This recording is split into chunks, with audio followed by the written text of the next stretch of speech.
Ndagusuhuje woteze amatwi kandi uri murumva Amazing TV Rwanda.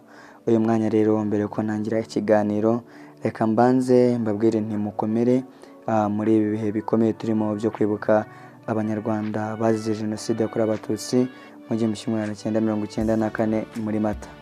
Uyu munsi rero ngiye kubwira byinshi utamenye. Urabizi neza ko impamvu cyangwa se imbaritso nkuru ya jenoside yakorewe abatutsi ifatwa nkaho ari hanurwa ry'umukuru w'igihugu cy'u Rwanda Perezida Juvenal Habyarimana yabaye mu ijoro ryo kwa gatandatu Mata 1994. Ariko rero nanjye ahangaha nkaba nagucukumburiye nkamenya yuko Juvenal Habyarimana bishoboka ko yari afite amakuru yuko ashobora kwicwa. Mbere yuko gato rero Juvenal Habyarimana hanurwa mu ndege yari arimo ndetse agahita apfa, yari amaze igihe yikanga kwicwa. Mu nama y'abaminisitiri yateranye kwa 15 Werurwe 1990 niyo yafatiyemo umwanzuro ntakuka wo kumuha indege ngo ajye yikoresha mu ngendo z'akazi, binaba n'igisubizo ku mutekano we yari afitiye impungenge. Ubwo Perezida rero Habyarimana yahabwaga iyi ndege yari amaze iminsi agaragariza Ubufaransa ko afite impungenge ku bijyanye n'umutekano w'ikibuga cy'indege cy'i Kigali, ku buryo ngo yari yanasabye ko Abafaransa bamuzanira radari yari yarapfuye cyangwa bakaba bamuha indi nshyashya. Raporo rero yakozwe na komisiyo yari iyobowe na Dr Mutsinzi Jacques hanurwa ry'indege Habyarimana igaragaza ko yarapfuye yari amaze igihe abyiyumvamo, ndetse akaba yari yaragiye asubika ingendo zitandukanye nk'urwo gushyingura Melchior Ndadaye wari perezida w'u Burundi na Felix Houphouët-Boigny wa Cote d'Ivoire.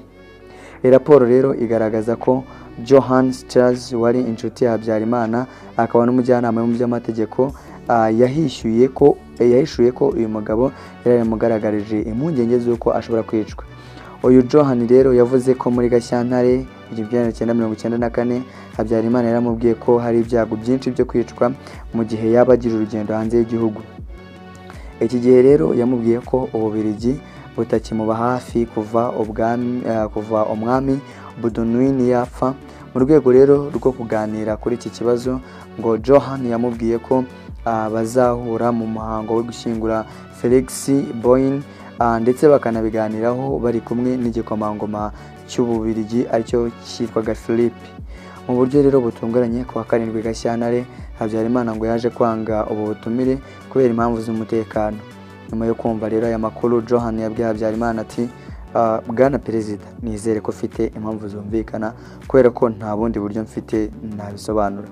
Habyarimana ngo kumusubiza yavuze ko ahangayikishijwe n'umutekano we, ati mfite ubwoba bw'uko hazagira ikimbaho nsohotse mu gihugu. Johann yavuze ko Habyarimana yari afite impungenge z'uko indege yahanurwa mu gihe yaba agira urugendo hanze y'igihugu.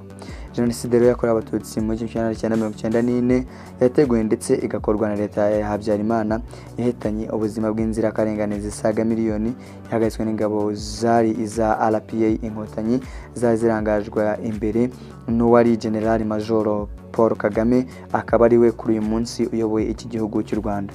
Nyuma rero igihe afite ubwoba abamuri hafi bamwica, Perezida Juvenal Habyarimana yishwe mu ijoro ryo kwa gatandatu Mata 1994, ndetse kandi jenoside yakorewe abatutsi nibwo yahise itangira ku mugaragaro.